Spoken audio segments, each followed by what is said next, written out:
Hey, and welcome to Hank's True BBQ. So, I have a real good offset smoker. Found a real nice T-bone from Snake River Farms, so I think we can make this work.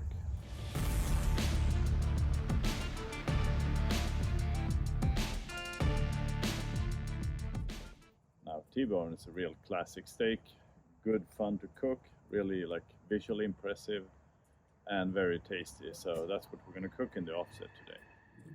Now, Snake River Farms usually have real good quality. I'm gonna try this one, really looking forward to it. It's 1.2 kilos, so pretty hefty. And as always with the T-bone, you have the strip loin on one end and the sirloin on the other. So how am I gonna cook it? I'm gonna use oak wood as I usually do in my offset. Really love that flavor.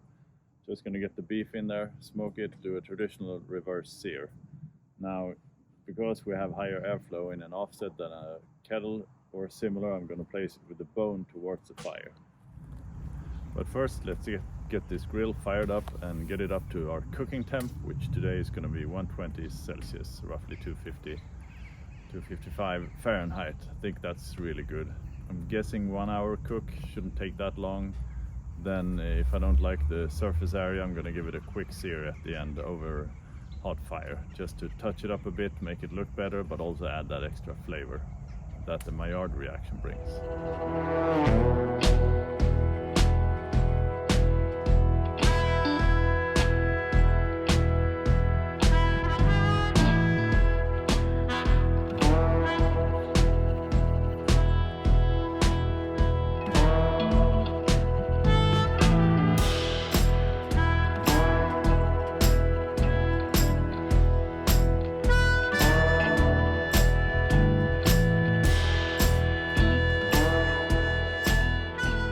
Coming along nicely, very close to hitting 120 here, looking good. So I'm gonna get the steak in the smokers, plain and simple.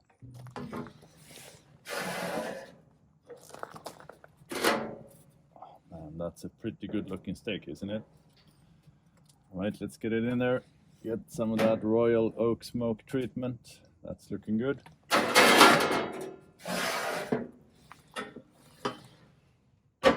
Now, since this is a shorter cook than your usual brisket session, I'm gonna not only add some splits, but I'm also gonna add some bark to get a little extra smoke flavor. Basically, I'm gonna run with just a bit of dirty smoke to get even more flavor in that meat. But this is humming along nicely, so just gonna set the door to the first hatch and just let this one run for 15 minutes.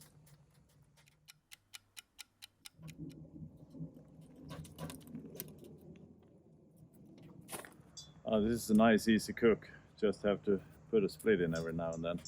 It is starting to rain just a bit, wouldn't you know it, but good thing I have an offset, so it's not going to be bothered by it.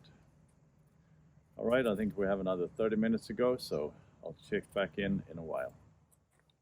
So I'm losing light over here, but the cook is progressing as planned. Now I'm checking with the thermopen, and since we have the tenderloin on one side and the strip loin on the other, slightly different in temps, but I mean still manageable. One thing you can do, completely depending on grill, is actually flip the tenderloin or the strip loin towards the fire, depending on which one's kind of lagging behind the other one. Anyhow, I'm guessing there's going to be a 3 to 5 degree difference, but it's still good. I'm bringing this one up to around 55 degrees Celsius. Should be okay. Still some ways to go, but soon we're going to sear it and then slice in and taste it.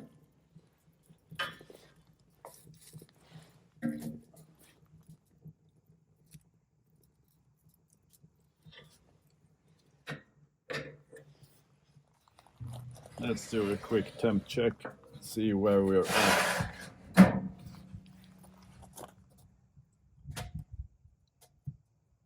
$34, $35,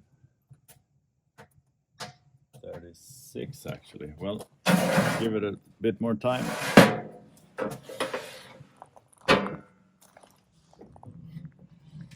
Oh man, this is looking good. I think we're getting ready to sear this bad boy. Well, what is it? 7-8 degrees from my target temp, so I think this is just the right time.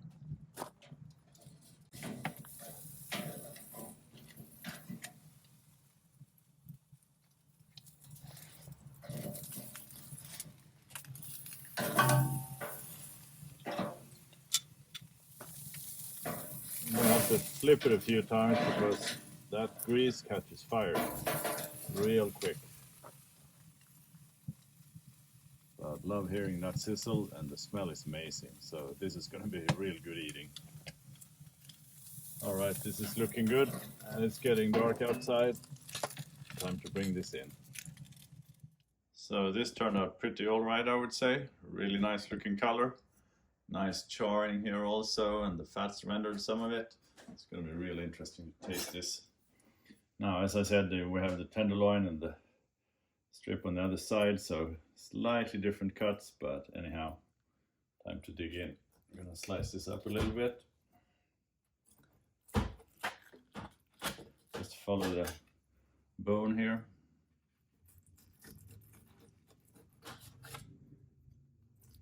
Something like that. Let's scoot it over so we can sample the.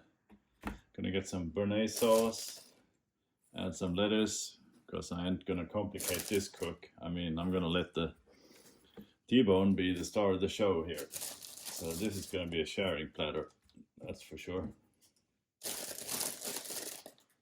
Something like that, looking good. All right, let's sample this. Let's give some of that beef tenderloin a try first. Looking real good. I mean, I loved all that fat all over the place, because that means flavor.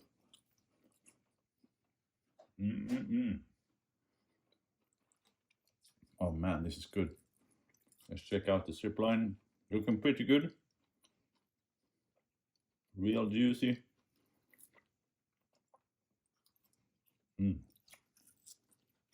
Just gonna dig in. This is real good. Let's add some béarnaise sauce on top of that.